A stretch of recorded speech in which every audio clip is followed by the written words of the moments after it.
the first episode of Between the Two Balls. I'm your host, Austin Taylor.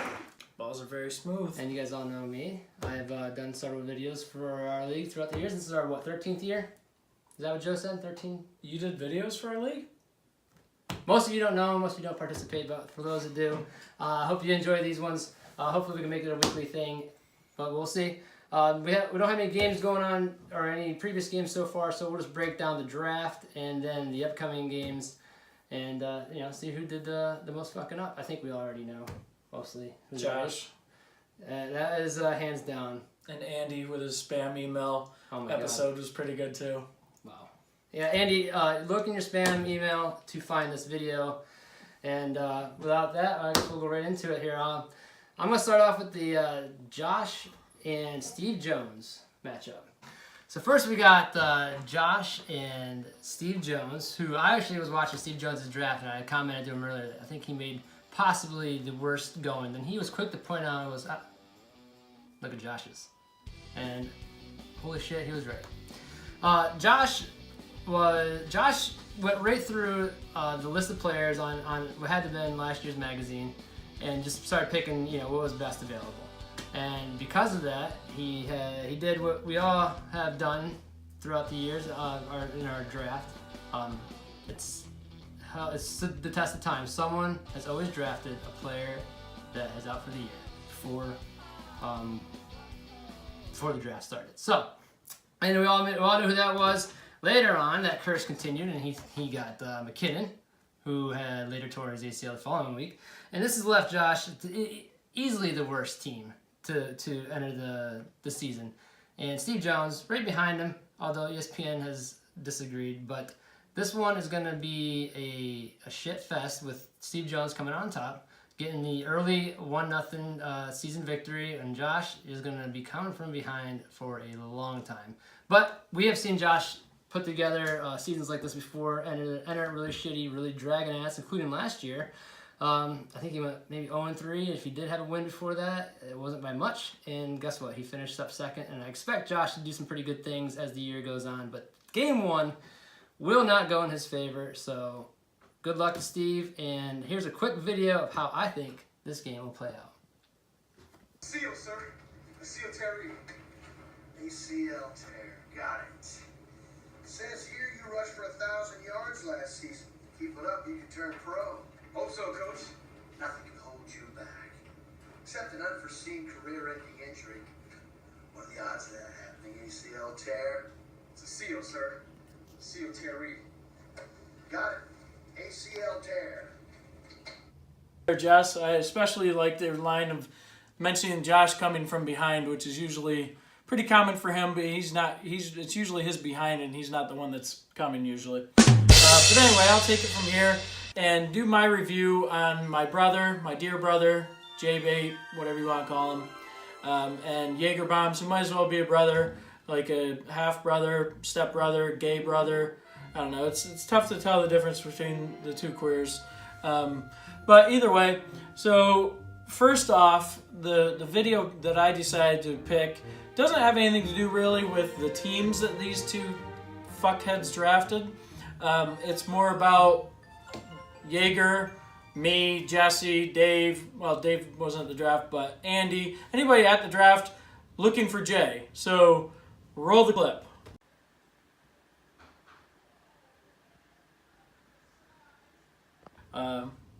Alright, so that was pretty much everybody all throughout the draft wondering where Jay is and has been and will be. But either way, so these two teams, they're not bad. Jaeger with Aaron Rodgers, who's a threat to put up the highest points in the league every year.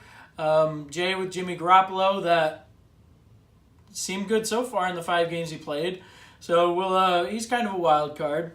But Jaeger's a little bit thin at running back. He's starting Fournette. Fournette's strong. He'll be top 10 easily, maybe top 5 overall in running backs. After that, he's starting Adrian Peterson. Which that would be awesome if it were like 3-4 years ago, but it's not, and he has even more mileage on his legs in a offense that doesn't know how to use one running back really. But either way, I see Jaeger as the clip that we'll show you here is the Bird and Scary movie that is scrappy. It's got a lot of fight. Jaeger's team does have a lot of fight. Marvin Jones is good. Larry Fitzgerald is tried and true. He's done it year in, year out. So the clip you'll see, the Bird represents Jaeger. And we've all seen it. It's a hilarious clip. The shit that comes out of the Bird's asshole and onto the wall through the cage bars represents Jay's team. Because Christian McCaffrey is a guess. He should get a lot of volume, but he didn't do much with it last year. Garoppolo's a guess. Dalvin Cook, Jay had him last year for 4 or 5 games. He was good, but that was it. Basically a rookie all over again. Greg Kittle, no. Amari Cooper, another wild card. So that's what I have. I definitely see Jaeger pulling away with this one. Polly want a cracker? Polly wants your mama's sweet ass. What did Polly say to me? I said, Polly wants your mama's sweet ass. You don't be talking about my mama, son. You don't know my mama, son. I know your mama. I fucked her last night. You won't be. What did you put in this bird seed?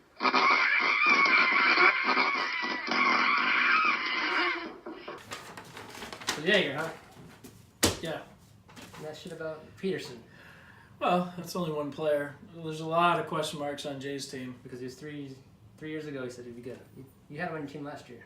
Yeah, he was good for 2 games and then spent. Okay. All right. Well, that's some shit. But which takes us to our next segment. Our next segment is called.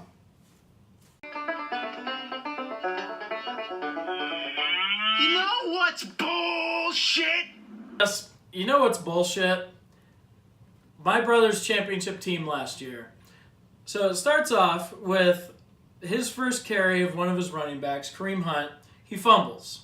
Loses the fumble, -2 points to start off his NFL career.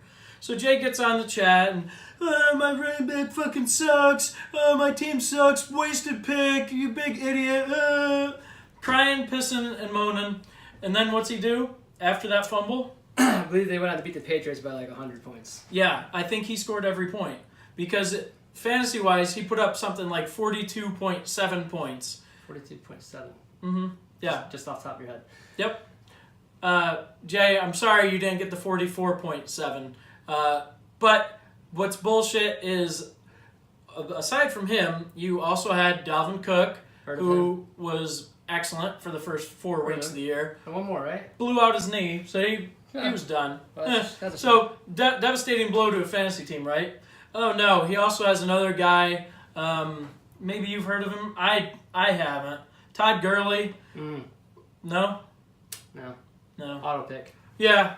Well, either way, the number 1 running back in fantasy, all of fantasy last year, maybe probably top 5 overall player, also on his team. Or number 1. But Yeah. whatever. So he's pissing and moaning about 1 fumble and goes on to have 3 running backs that are extremely valuable. And then he goes on to win the championship. So, yeah, I agree. That is bullshit. Yep. All right. Well, for me, what was bullshit was I was already having a shitty season. Everybody's failing on me. Except I did have 1 star. 1 shining star amongst my my plethora of shitheads. I didn't have much to hope for, but I can do individual side bets, try to collect a little bit here and there. So I'm up against the degenerate gambler of the league, Andy Smith. Of course, $500 Andy. $500 Andy. Of course, he throws the wager down, and I'm looking forward to collecting this win because Andy's also having a shitty season. Interesting. Yes, and Sunday kicks off 1 o'clock, and by 1:05, 1:10, my star Aaron Rodgers breaks his fucking collarbone. For what, the 12th time in his At last least. couple of And years? but not before putting up 3 points. 3. 3 of his usual 25, 26 points, and Andy goes on to win that game by 5 points. And that is bullshit. Next one I have up is Dave and Jono. I was looking at this team, trying to figure out, who was doing what, and Jono took the speed record with I think 11 minutes total to draft his pick and draft his team, and it shows. So these two have probably the most boring team in the league, although they're not terrible. So this one's gonna be a really close match, but we're talking low 70s, maybe 60s. The one thing I do like about the team is that we get to watch Saquon Barkley, see what he's got. Dave wasted no time getting him. He knew he wasn't coming back around, so he took him first overall. We have to be the only league on ESPN that took him. besides maybe Saquon's family himself. And you also, I believe you got McCoy. This is where Austin and I differ in opinion. I thought McCoy was a great pickup. Austin has spent the last 2 or 3 evenings texting me explaining why McCoy sucks. You know, a couple different options and reasons why. I guess we call them reasons, but we'll see. I think Dave's got the team here. I think Jono's 11-minute draft is gonna come back to haunt him. But just like Josh, Jono always is on the wire, always improving, and he'll be along for the majority of the season and a contender to deal with. So, but week 1, Jono, you'll take the loss. Dave, you're going to go home with the first win. You and Saquon will celebrate in unison, so good luck to you guys. And here's a quick clip of how this one plays out. Well, this is where they strip the ball from us, and then we miss 1 tackle. There are 2 tackles. Joey drops the ball. Whoops, he has time to pick it up and dust it off and run in for a touchdown before our guys even know what's going on.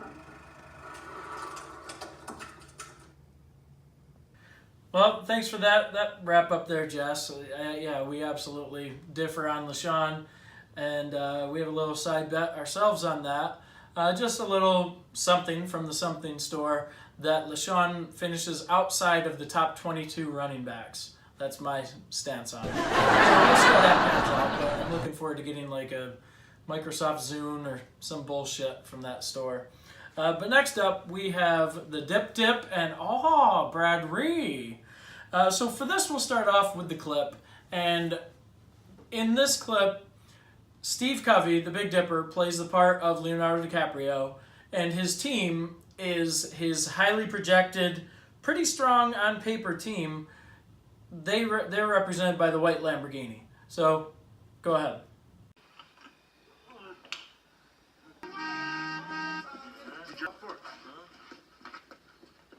Well,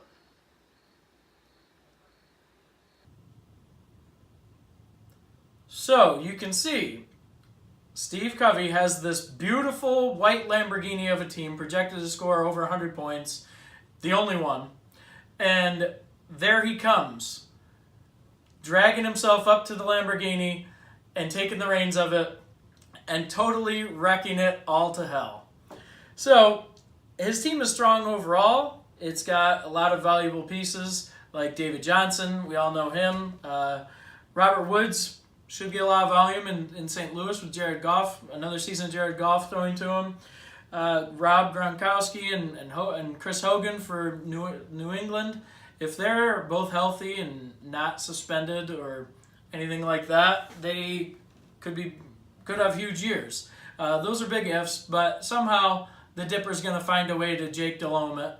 But he's still going to be able to edge out Brad in this. Brad took his boyfriend, Ezekiel Elliott, which surprised absolutely nobody in the draft, on the draft, around the draft, whatever. A.J. Green, Stephon Diggs are a nice little 1-2 punch at receiver. Kyle Rudolph is going to have a huge year because he has my quarterback thrown to him. But, sorry, Brad, the Dipper isn't going to fuck everything up yet, but by week 5, week 6, that beautiful white Lamborghini will look like the trashed mess that it is in the end of that clip. Interesting McCoy view. 22, top 22. Okay, I think he can pull that off. He only has to fall 300% from last year. I think he can pull that off. But I do agree with your analysis on the white Lamborghini. Steve gets the keys to a beautiful Lamborghini, and he will dismantle that thing. All right, this brings us to my favorite matchup of the week, and that's me versus spam email. And I'm sadly to say, but on Saturday, spam email definitely won, as it just completely ruined my day. But I think he's going to make up for it this weekend, and he's actually going to make my weekend. Facing Andy Smith. As I had mentioned before at the draft, I told Andy his team was absolutely terrible. Andy threw down a $500 bet in his sleep. He is currently withdrawn that, and we have made it a more manageable gentleman's bet. But this weekend, we also have a $30 bottle of wine from wine.com. It could be a combination of a couple. Should be an easy walk in the park with me. Or for me, I'm gonna take him down with my big gun Gurley. He's gonna unleash at least 20, 25 points. Tom Brady, we all know what he does. He walks out of the locker room with fucking 40 points. And then I got my man Ertz, who I had last year, and I loved him all the way through my 3 wins, all 3 of my wins all year. So, but those 3 guys alone should handle Andy. We do have projected to be the tightest match of the weekend. I don't see Andy Smith pulling this one within 25 points, but he's going to go ahead and walk out with loss number 1, and then he's going to continue that streak right into fucking the Losers Bowl, where there's only 4 teams will be there, and then he'll be one of those 4. So, week 1, I'm going to steamroll right through Andy. Do not count on a broken collarbone this time, because Tom Brady's untouchable and unbreakable. But here's a quick clip to show you how this one plays out. This is the last horseman. Who is this? This is Flaming Blacker. Oh, okay. Flaming Dragon. Fuckface.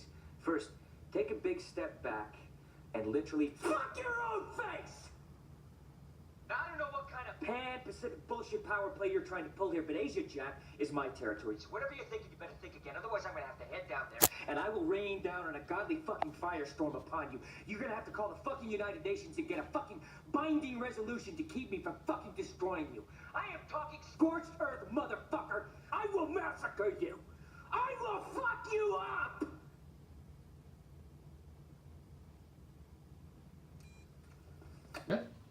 All right, well, so that brings me to my matchup of the week, whether it is by ESPN's views, neither here nor there, but it's my matchup versus Joe Cavioli. So I have Kirk Cousins this year. I've spoken about him. He's got that new offense, better players around him. Gunslinger, he's had a good fantasy year pretty much every year since coming into the league.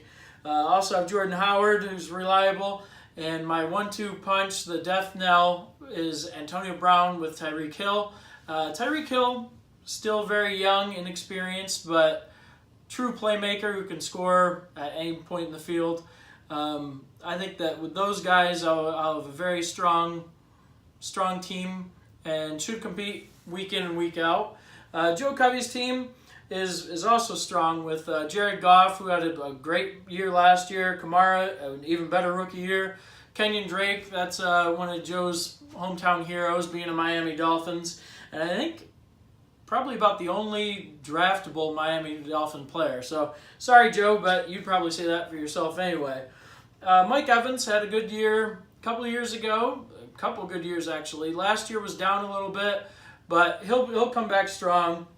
And, you know, since I don't have a kicker now, because the Andy's Cowboys decided to just outright cut the second most second most accurate kicker in league history, I reluctantly have to give this edge to Joe. However, it leads into my next clip, where I'm represented by Sir Lancelot, who you see him coming, he's off in the distance, kind of making progress, but still kind of forgotten about as well. But then, boom, he comes up, runs a couple swords through your stomachs, and starts banging your fucking wives. That's me. I'll might slip a little bit out of the gate, but I'll be coming, and at the end, I'll get you.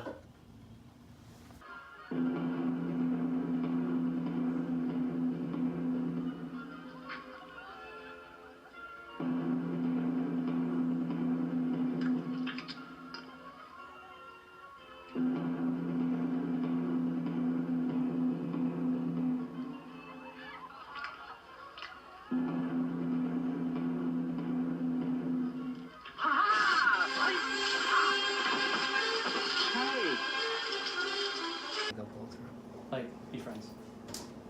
Well, it doesn't really matter now if there's no kids involved. It doesn't matter, new fish. He's dead. They can just part ways and be done. Yeah. So, Oh well.